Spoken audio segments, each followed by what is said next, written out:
Hi, this is an in-depth guide for Balaur of Thought 5.11, and this is going to be all about analysis. And first things first, we need to open the analysis menu using this brain icon here. We can create a new one or see a list of available ones. We're going for that for the moment. Here is a list of all analyses that come bundled by default with Balaur of Thought, and I'm going to use this one as an example. So once you select an analysis, you get this actions menu. You can view the analysis, perform it, edit, or remove it from the list. But let's just view it first so I can explain what an analysis actually is. This is the title. It's only relevant for us. It's just to have something to display on the list. It's not even visible to the language model. And just down below here it is the actual text of the analysis, the actual prompt. As you can see here, what is displayed is LeoStark84, which is the name of the persona I'm using. This is how the analysis looks for this particular conversation with this particular persona. But it's not the actual analysis. You can see that by editing here, as you can see, where it used to say LeoStark84, specifically in this context, in this conversation with this character and this persona. What the prompt really says is the macro user. Macros are provided by Silly Tavern, not by Balaur of Thought.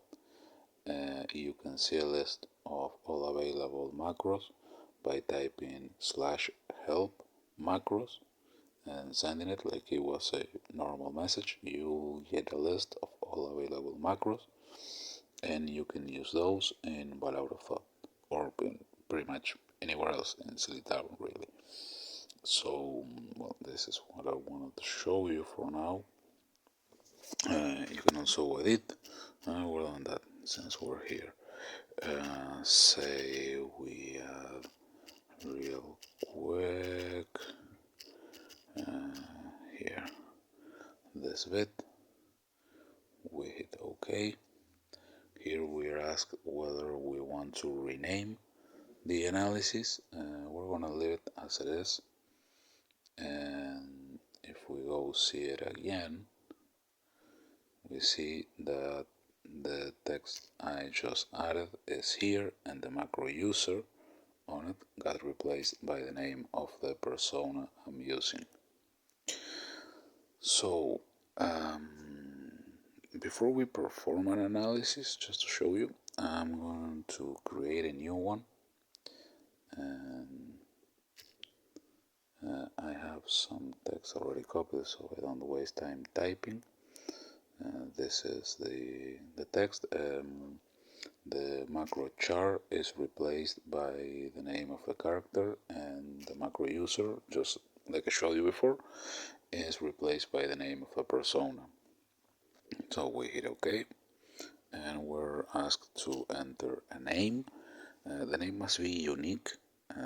Balaur of Thought at this version does not check for it, so be careful. And it is mandatory.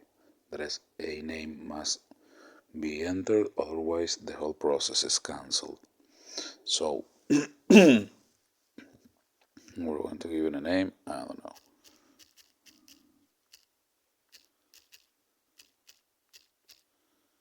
Hope I wrote that correctly. And we hit OK. So if we go again to the list, we're going to see that here it is, the new analysis I created. We can see it, and I hope I wrote it correctly and I don't look like a fool on video, but whatever. So we're going to try to perform it, and to do that we just select the analysis and hit perform. A notification appears on top. Balaur of Thought notifies you for pretty much anything it does.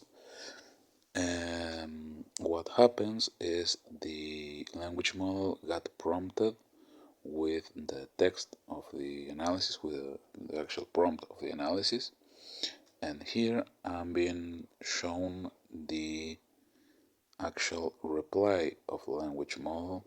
Here it looks like it was cut, and this is useful because it allows me to show you something. If you hit cancel here, you can actually discard the analysis or to regenerate it, which is what we're going to do. So far we have the analysis being performed, but what I didn't tell you is what is done to the actual analysis once it is performed. When we hit OK here, the result is stored, and the next time we we send a message on the chat box here, the result of the analysis will be injected into the context, and it will be part of the context when the next character reply is generated.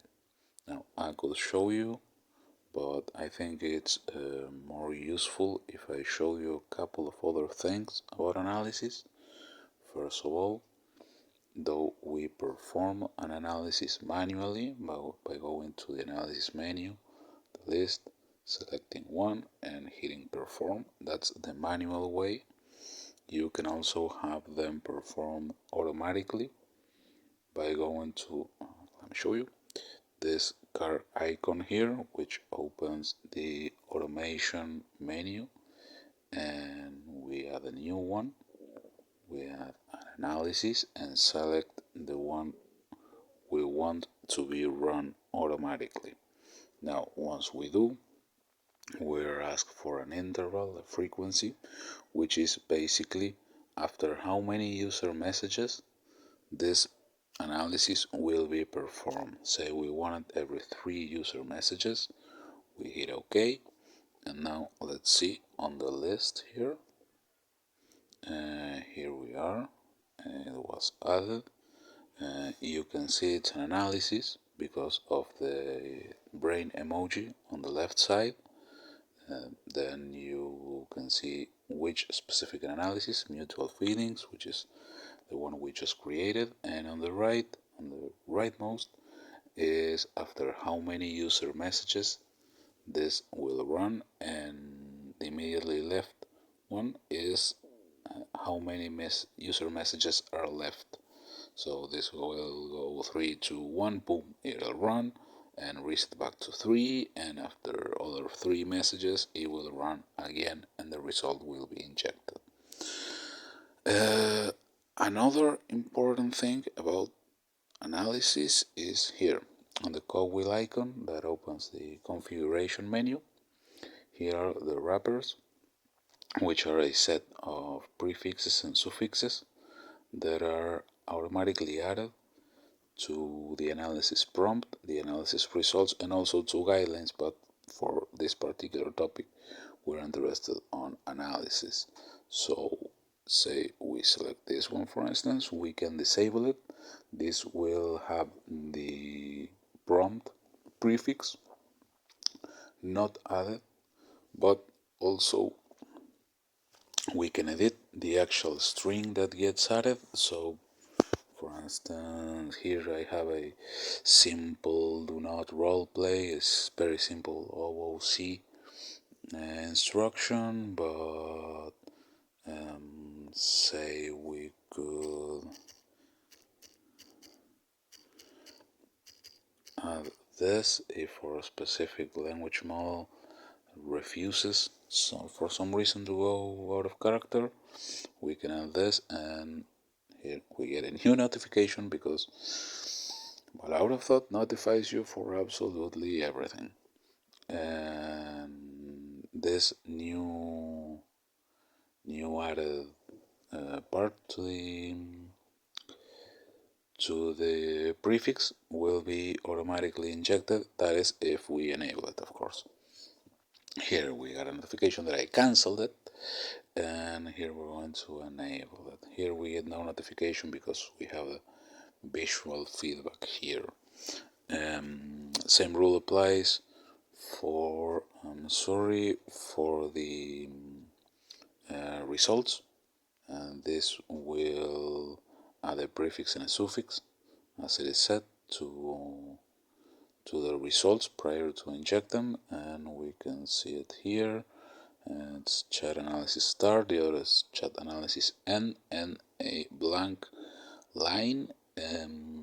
You can change it to whatever, say you want to sort of mimic the behavior of reasoning models. You can wrap it on think tags, and here is the prefix, and let's modify the suffix to so it matches, and we use a close think tag,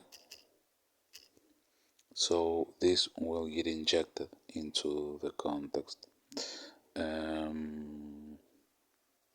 This is pretty much it, pretty much all there is about analysis, and I hope it was useful. I'll keep adding more videos and more in-depth guides for Balaur of Thought, and if you choose to watch them, I'll see you in the next one.